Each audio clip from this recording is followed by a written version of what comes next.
세상이 혼란스럽고 무엇이 진리인지 모르는 이 시대적 상황 속에서 나는 잘 살고 있는 것일까? 내가 신앙생활을 한다고 하지만 나의 믿음과 내가 가지고 있는 이 신앙생활의 모습들이 정말 바르게 세워져 있을까? 이 질문은 그리스도인이라 일컬어지는 우리들이 늘 마음속에 품고 있어야 하는 질문이며, 특별히 세상과 환경이 우리의 의지와 지혜와 지식의 범위를 뛰어넘는 지금 이 시기에 더욱 진지하게 대면해야 할 문제입니다. 우리는 이 질문에 대한 대답을 어디에서부터 찾아 나가야 할까요?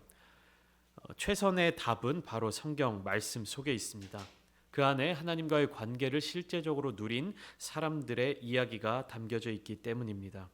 예수님께서 부르신 제자들과 그리스도인들, 그리고 주님께서 세워주신 교회가 당면한 문제와 고민, 그리고 그에 대한 답을 찾아가는 모든 과정들, 그리고 사도들의 진지한 권면이 바로 이 말씀 속에 담겨져 있기 때문입니다. 이런 측면에서 신약 성경의 많은 부분을 이루고 있는 서신서들은 오늘의 신자가, 그리고 또 교회가 종종 들여다보아야 할 거울과도 같습니다. 그렇다면 베드로 전서는 어떨까요? 이 서신은 다른 신약 성경의 서신서들과 비교해 볼 때 독특한 면이 있는 서신서입니다. 그것은 다른 편지들과 달리 특정한 수신자가 정해져 있지 않습니다. 그리고 수신자가 처해진 상황이 나타나 있지 않습니다. 오직 무엇이 담겨져 있냐면 한 가지 내용을 담고 있는데, 그것을 편지를 받는 수신자들에게 전하기 위해 애쓰고 있는 저자의 마음이 담겨져 있다는 사실입니다. 편지는 보내는 사람이 있고 받는 사람이 있죠. 그리고 보내는 목적이 있고, 그 보내는 목적이 무엇에 따라 결정됩니까? 편지를 받는 사람, 수신자의 상황과 환경에 따라서 달라지기 마련이죠. 그런데 베드로전서라고 하는 이 편지는 수신자의 상황이라든지 수신자가 어떤 사람인지 특정되어 있지가 않습니다. 다른 서신서들 한번 살펴볼까요? 예를 들면 고린도 전서를 보면 1장 11절과 12절에 바울이 인지한 고린도 교회의 상황을 다음과 같이 기록하고 있습니다.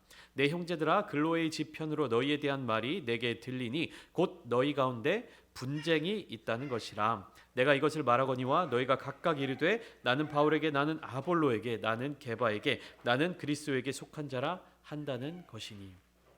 어떤 상황입니까? 고린도 교회 안에서 파벌이 형성되었고 이로 말미암아 분쟁이 지속되고 있다는 소식을 바울이 들은 것입니다. 고린도 교회의 상황과 환경이 어떤지를 바울이 알고 그 수신자인 고린도 교회를 위하여서 고린도 전서라고 하는 편지를 목적을 가지고 작성하여 보낸 것입니다.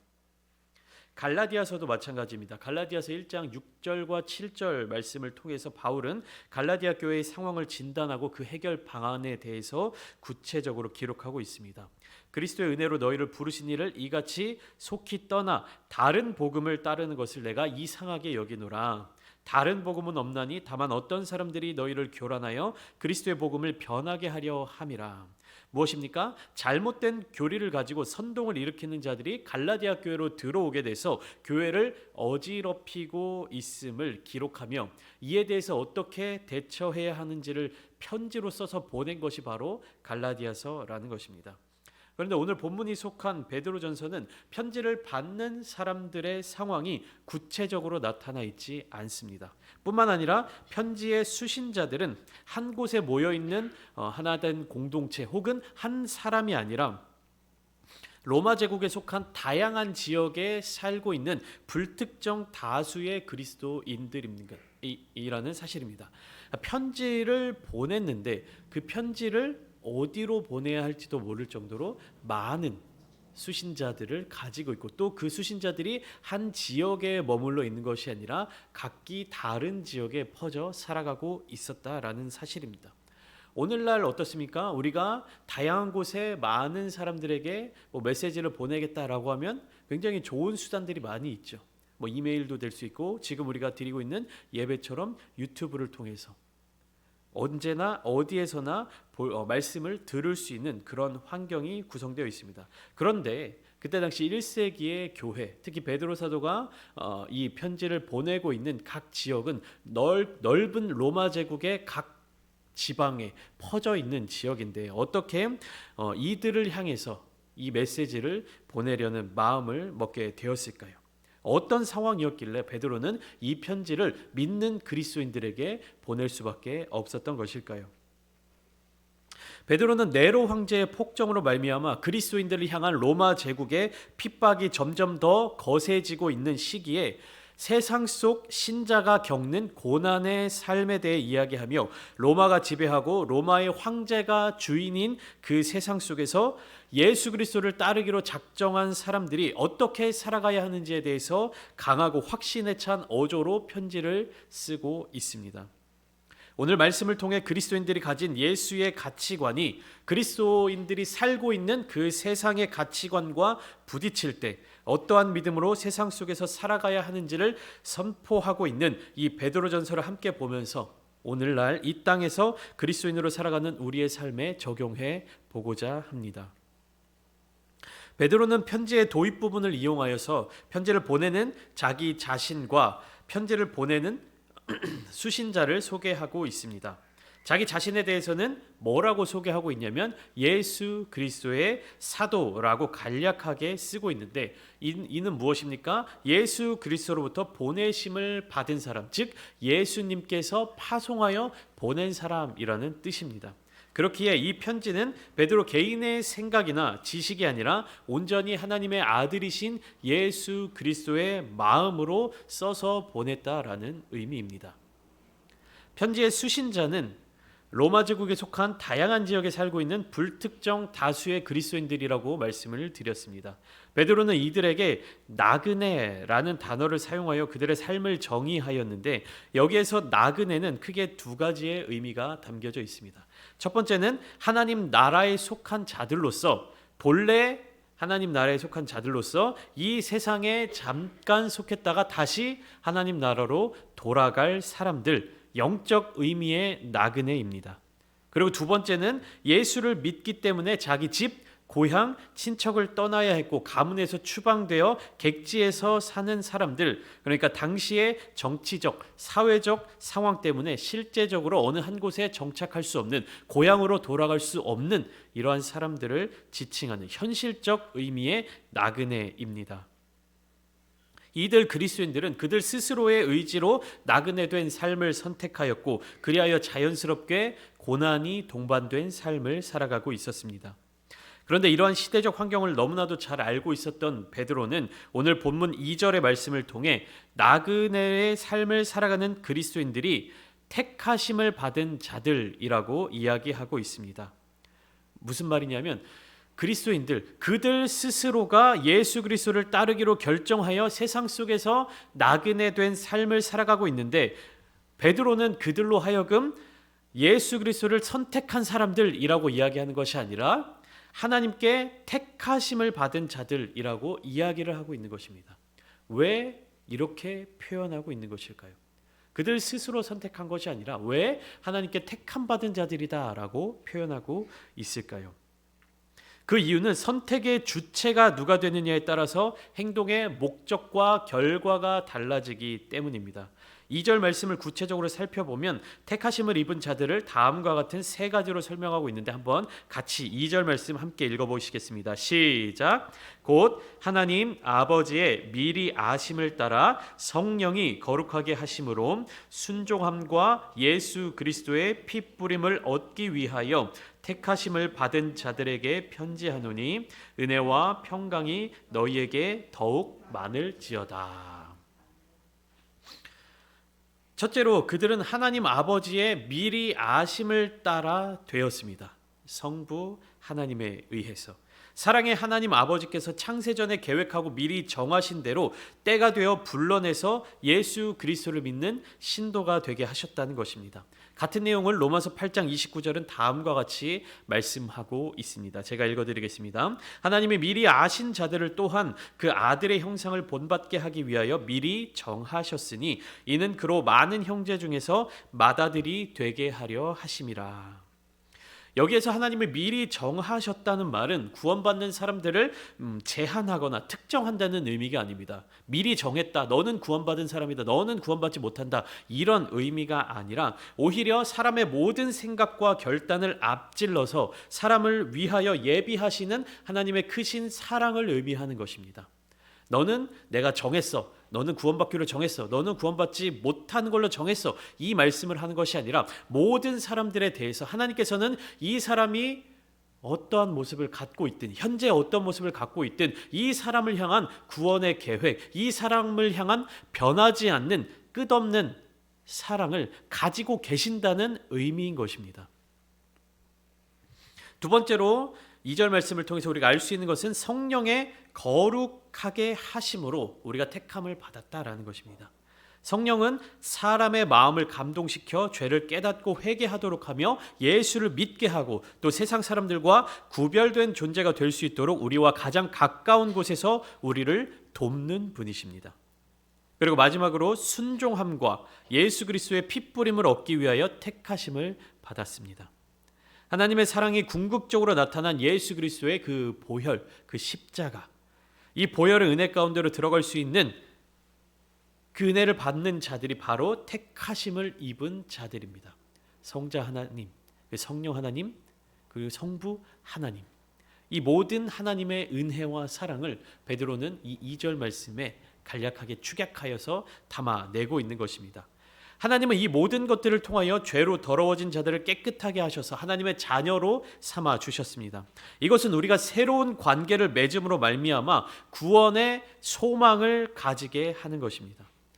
이 시간 이곳에 나와서 함께 예배 드리는 여러분, 또한 이곳에 나오지 못하였지만 또 사모하는 마음으로 각자의 자리에서 예배 드리시는 분들, 여러분들이 선택하셔서 이곳 이 예배의 자리 가운데로 나아오셨겠지만 하나님께서는 더 큰 은혜와 평강으로 여러분들을 택하여서 이곳까지 인도하여 주셨습니다.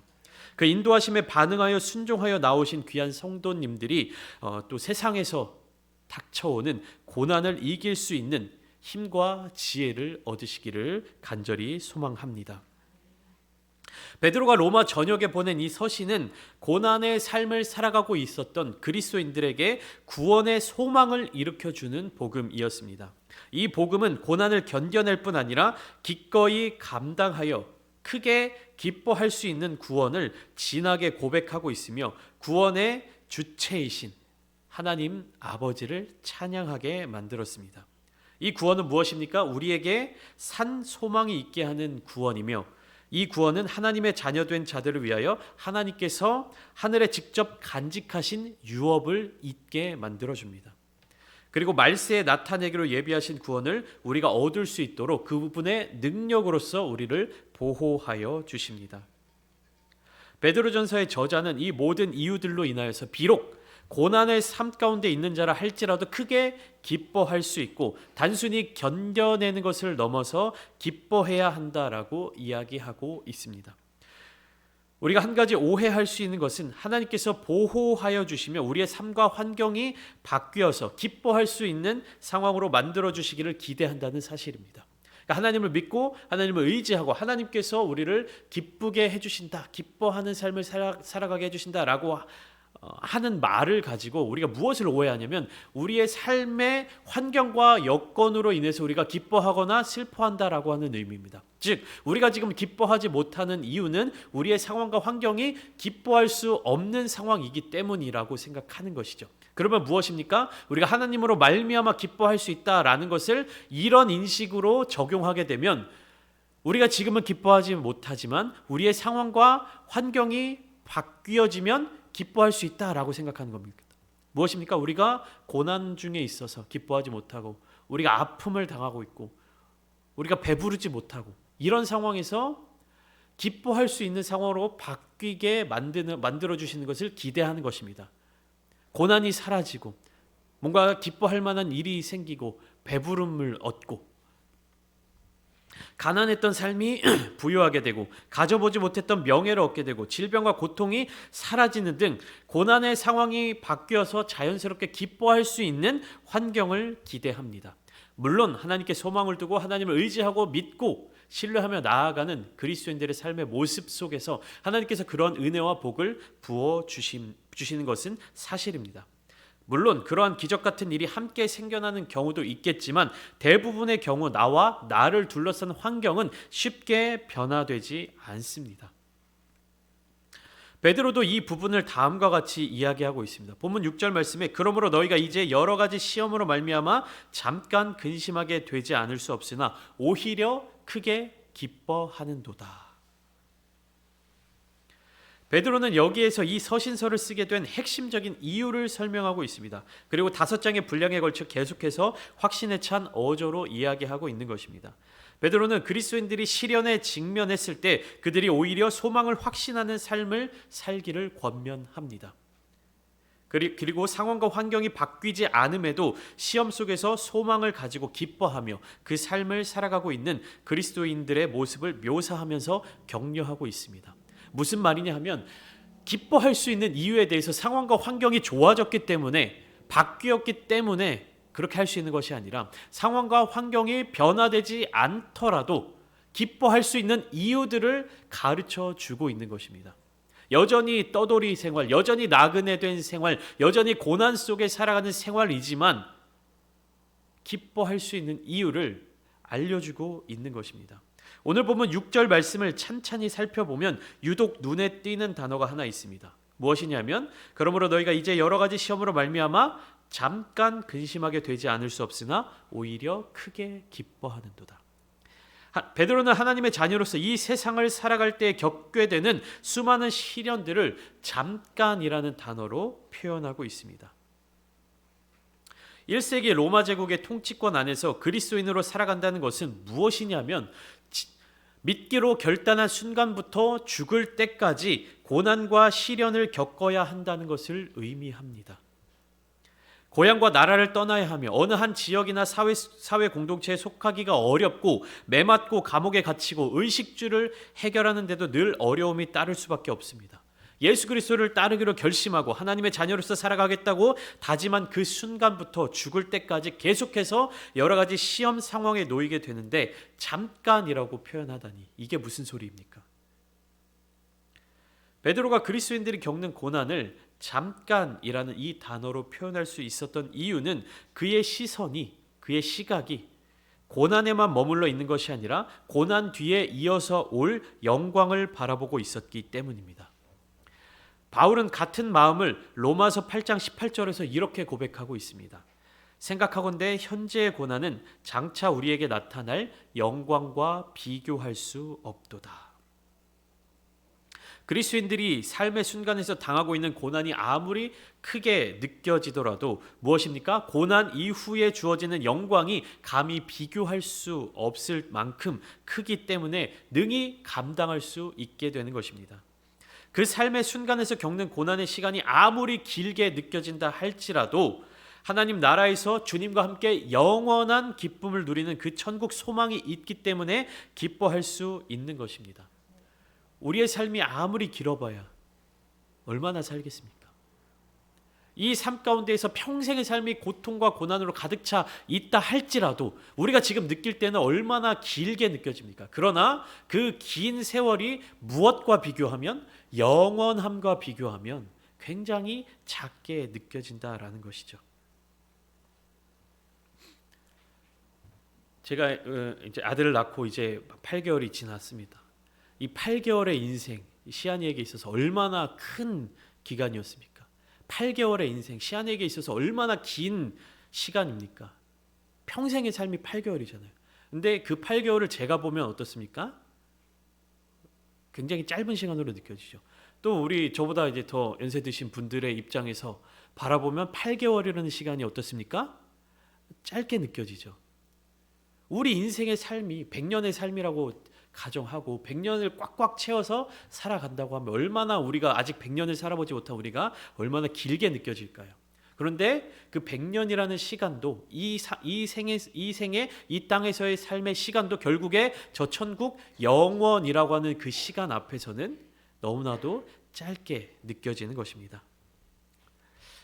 그렇다면 우리는 이러한 질문을 할 수 있습니다. 고난 없이 영광만 받을 수는 없을까? 왜 꼭 고난을 겪어야 될까? 왜 꼭 시험, 연단을 겪어야만 할까? 고난 없이도 신앙생활을 할 수 있지 않을까? 라는 질문이 생기게 되죠. 우리는 그 답을 오늘 본문 7절 말씀을 통해서 찾아볼 수가 있습니다. 제가 읽어드리겠습니다. 너희 믿음의 확실함은 불로 연단하여도 없어질 금보다 더 귀하여 예수 그리스도께서 나타나실 때에 칭찬과 영광과 존귀를 얻게 할 것이니라. 여기에서 믿음의 확실함이 무엇과 비교되고 있냐면 금과 비교되고 있습니다. 금은 무엇이냐? 뜨거운 불을 가하더라도 사라지지 않는 물질입니다. 오히려 불이 뜨거우면 뜨거울수록 금과 섞여 있던 불순물들이 사라져 깨끗한 금이 되어서 그 가치가 더 올라가게 됩니다. 그러니까 불을 더 강하게 가열할수록 금은 어떻게 되는 겁니까? 더 귀한 순금이 되는 것입니다. 우리가 이렇게 잘 알고 있듯이 금은 24분할로 순도가 정해집니다. 그래서 그 사용 목적이나 비용 등의 이유로 등급이 나뉘어져요. 14K, 그리고 18K, 24K 이렇게 금의 어떤 순도가 구분되어 있고 그렇게 나뉘고 있죠. 숫자가 높을수록 그 가치가 올라갑니다. 그 이유는 무엇이냐면 그 숫자가 금의 함유량을 의미하기 때문입니다. 그러니까 14K, 18K, 24K, K 이렇게 그렇게 구분되어 있잖아요. 이게 무엇이냐면 24K는 금 함유량이 99.99%인 겁니다. 24분의 24가 금의 함유량이다라는 거예요. 근데 100% 순수할 수 없기 때문에 0.001%의 불순물이 섞여 있다. 그래서 24K. 그러면 18K는 뭘까요? 24분의 18만큼 금이 순수하다라는 겁니다. 14K는 24분의 14, 약 58.5%의 금 함유량을 의미하는 것입니다. 이것은 거꾸로 이야기하면 무엇이냐면 24K는 금 이외의 물질이 0.01%만 섞여 있다는 것이고 18K는 25%가 다른 물질로 섞여 있다. 그리고 14K는 절반 가까운 비율이 금이 아닌 다른 물질로 섞여 있다라는 사실입니다. 그리고 다른 성분이 적으면 적을수록 금의 가치는 더 높아지게 되는 것이죠.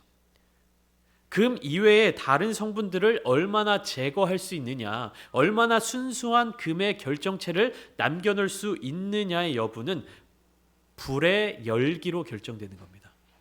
불이 얼마나 뜨거우냐, 그리고 그 뜨거운 불 속에 얼마나 오랫동안 녹아져 있느냐, 그거에 따라서 금의 순도가 결정되는 겁니다. 우리의 믿음의 확실함도 이와 같습니다. 그리스도인들의 삶의 자리 가운데에서도 고난이 있고 연단이 있습니다.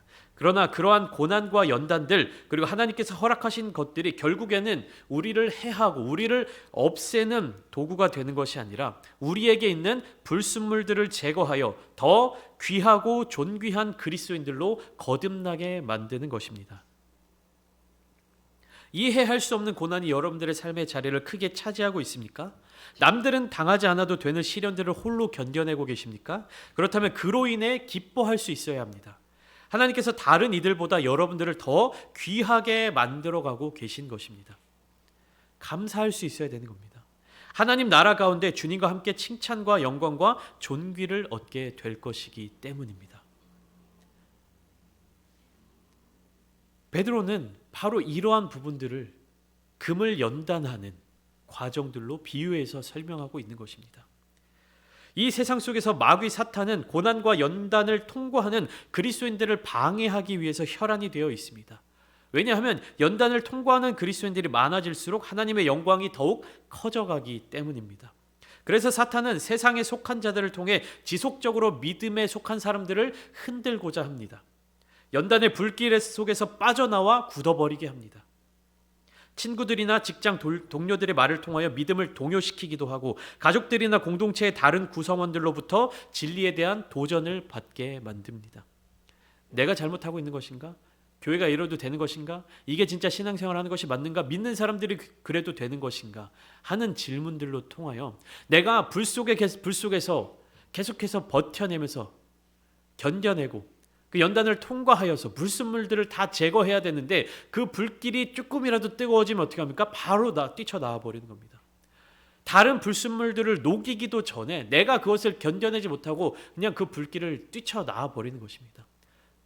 뜨겁게 기도로서 성령으로서 그 불길을 견뎌내고 그 악한 것들을 태워내고 불순물들을 사라지게 만들고 견뎌내고 순수한 정금이 되어야 하는데 내가 먼저 뜨거워서 견뎌내지 못하고 그것을 뛰쳐나와 버린다는 사실입니다.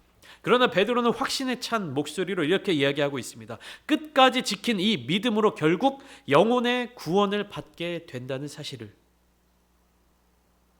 우리는 베드로전서를 통해서 그리스도인들의 업적을 현재 평가하는 잘못을 바로 잡아야 합니다. 때때로 어떤 메시지들은 예수 그리스도를 구주로 받아들이면 이 세상에서의 삶에 그리고 개인적으로 평안과 번영을 누릴 것이라는 약속과 함께 판매되고 있습니다. 그러니까 복음이 팔리고 있다는 것입니다. 본 회퍼는 이와 같은 메시지를 값싼 복음이라고 정의했습니다. 연단의 의미를 제대로 알지 못하고 시련이 가지고 있는 가치를 알지 못한다면 우리는 자기 생명을 값으로 우리의 영혼을 구원해 주시는 예수 그리스도의 십자가 사랑을 온전히 받아들이지 못하게 되는 것입니다. 연단을 피해 세상과 타협하여 평안함을 누리는 것은 거짓 평화입니다. 값싼 복음이 바로 이런 의미예요. 내가 지금 만족하고 내가 지금 당장 고난으로부터 벗어나고 내가 지금 당장 유익을 얻는 것.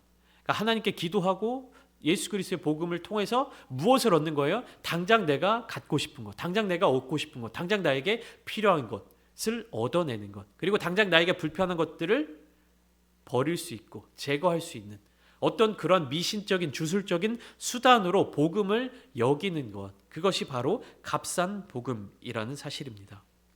요한복음 16장 33절에서 예수님은 제자들에게 또한 이 말씀을 접하고 있는 오늘날 우리들에게 이렇게 말씀하고 계십니다. 이것을 너희에게 이르는 것은 너희로 내 안에서 평안을 누리게 하려 함이라. 세상에서는 너희가 환난을 당하나 담대하라. 내가 세상을 이기었노라. 사랑하는 부천창대교회 성도 여러분, 진정한 평안은 주님 안에서 누리는 평안뿐입니다. 주님께서 우리에게 주신 영혼의 구원은 끝까지 완주하는 긴 여정을 통해 성취해야 하는 구원입니다. 이 세상에서 겪는 수많은 시험과 시련들은 우리에게 주어진 그 구원을 온전하게 만들어주는 도구에 불과합니다. 여러분, 상황과 환경 가운데 좌절하지 마십시오. 믿음과 소망을 끝까지 붙잡으십시오. 우리를 사랑하시기에 세상 그 누구도 감당할 수 없는 고난과 고통, 수치와 모욕의 십자가 그 길을 걸으신 주님께서 환난 속에서 이미 담대함을 주셨습니다. 주 안에서 누릴 수 있는 평안을 주십니다. 세상을 이미 이기셨습니다. 이러한 고백이 저와 여러분들의 삶의 자리 가운데 중심을 이루기를 소망합니다. 우리가 고통을 당하고 고난을 당하면 그 고통과 고난을 벗어나기 위해서, 그리고 그것으로 인해서 우리가 제대로 된 판단을 내리지 못할 때가 많이 있습니다. 그러나 그리스도인들은 고통과 고난을 피해서 도망치는 사람들이 아니라 그것을 견뎌내고 이겨내는 사람들입니다. 더욱 순수해지는, 불길이 강하면 강할수록 더 순수해지고 순결해지는 금처럼 우리 믿는 그리스도인들은 그런 고난과 연단을 통해서 더욱 예수 그리스도를 닮아가는 순전한 믿음의 그리스도인들이 될 수 있다는 사실입니다. 주님께서 그렇게 살아가셨기 때문에, 주님께서 그 연단을 통과하셨기 때문에, 이미 먼저 그리스도인들을 앞서서 예수님께서 그 길을 먼저 걸으셨기 때문에 우리는 주님을 따라 그 길을 걸을 수 있는 것입니다. 이러한 주님을 따르며 온전한 믿음의 삶, 구원의 복음을 붙잡고 살아감으로 욥이 고백했던 것과 같이 순금과 같이 되어 나오는 부천 창대교회 모든 성도님들 되시기를 예수님의 이름으로 축원합니다.